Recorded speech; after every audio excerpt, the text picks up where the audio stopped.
What's good, YouTube? DM Gaming here, guys. I'm kind of at a loss for words a little bit, man.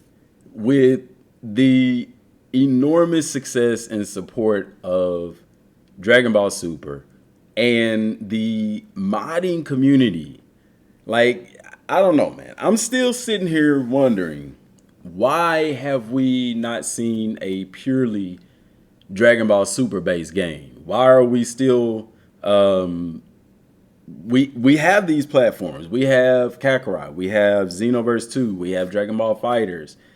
And while in Xenoverse 2 and Fighters and Legends and Dokkan, we have where they've implemented Dragon Ball Super characters. There still has yet to be a game that takes us from Dragon Ball Super on, or even for that matter, maybe start with Dragon Ball, go through Dragon Ball Z, and then go into Super. Now, in the modding community, they have been monumental in everything that's been going on with gaming right now, with the gaming systems right now, because I myself have even played the Dragon Ball Tenkaichi series. It's pretty freaking interesting. I myself have seen. I haven't been able to play like the mods for Dragon Ball Z Kakarot, but guys, this right here, man, and maybe I need to start playing this on the channel or showing it more or less, But this right here is so unique, and it makes me wonder. Even looking at the Kakarot mods, why is it that the modding community can do what Bandai Namco chooses not to do? It's not that they can't do it. They just choose not to do it.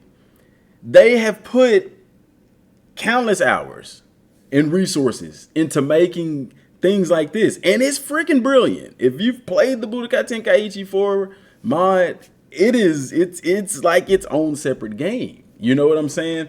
And then as far as like the Kakarot mods and stuff like that, the Kakarot mods are exceptional. They look really good. Modders are getting better and better and better. And so it's like, when will Bandai come along and say, all right, let's step things up a notch? I've always said one thing that I think is the reason. And it's this right here. The Unreal Engine 5. Every Dragon Ball game that's been made in modern consoles in previous gens, PlayStation 3, they've all used the Unreal Engine, okay? And I've said this a long time ago, and I still think that this is true, that Bandai and other companies, or Bandai, because that's who makes Dragon Ball games, they are waiting for the Unreal Engine 5, or were, because it's available now. But guys, as we know, game development, to make a game takes years. Two at the least. You know what I'm saying? A lot of games go into development for 2 to 3 years, and that's in development. The planning and everything like that even takes time, gathering resources and things like that. So you're looking at 4 or 5 years to produce a game.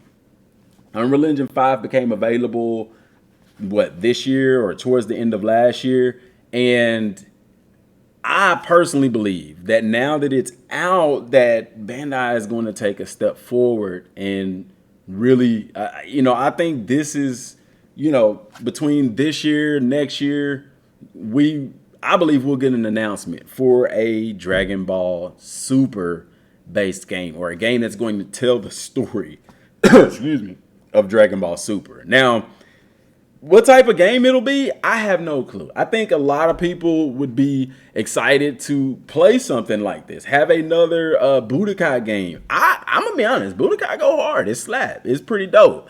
The Budokai and Budokai Tenkaichi. Me personally, I was a bigger fan of the Dragon Ball Z Budokai series.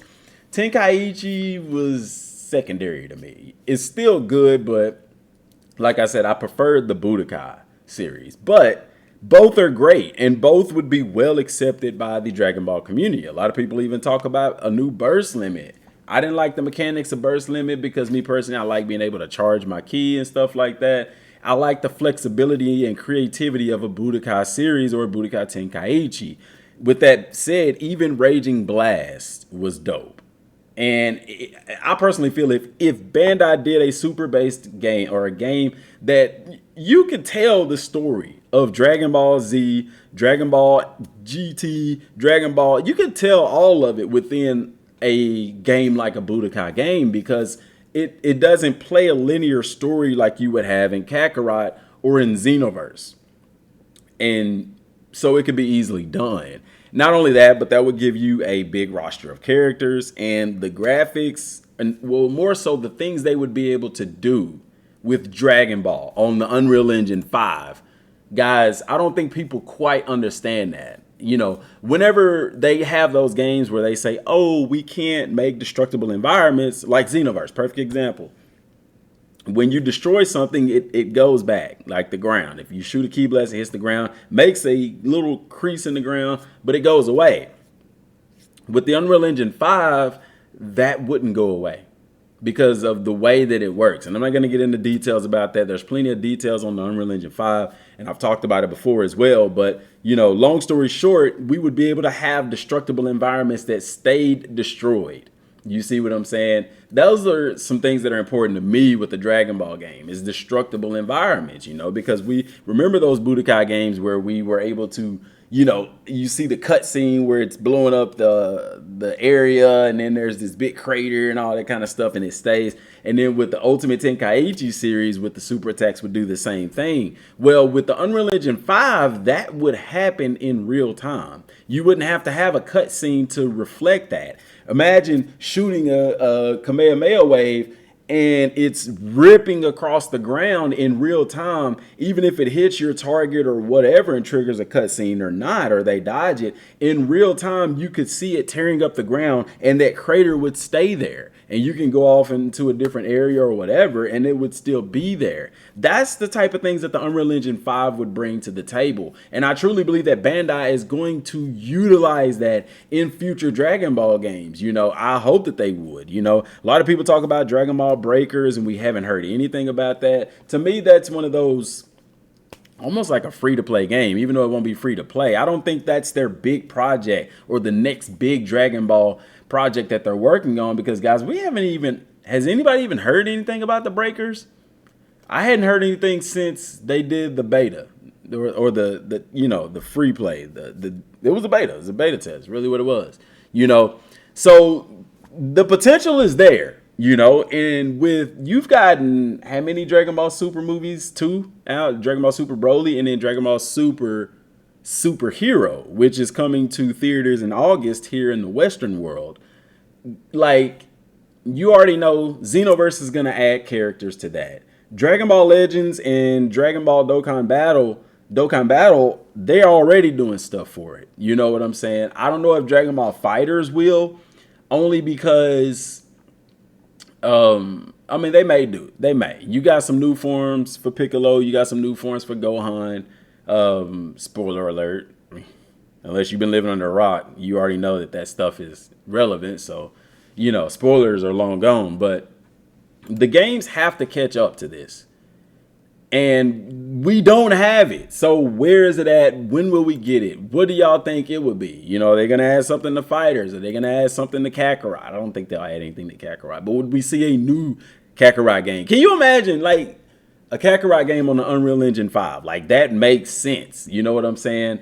It may not have to be Dragon Ball Z Kakarot, but an open world Dragon Ball game. Guys, this is the catalyst. This is the key that makes all of those things possible. Is the Unreal Engine 5. That makes all of these things possible. Anything that you are looking for in a Dragon Ball game, improvements or whatever, this is going to make those games play different. It's going to make them operate different. It's going to make our Dragon Ball games, it's going to take them to another level. The question is, when are we going to see it? That's the biggest question. I know we're going to see it. You know we're going to see it. The market is open for it. But when? When? Let me know what y'all think down in the comment section down below. What type of Dragon Ball game would you like to see created on the Unreal Engine 5? Till next time, y'all. Thanks for watching. Peace.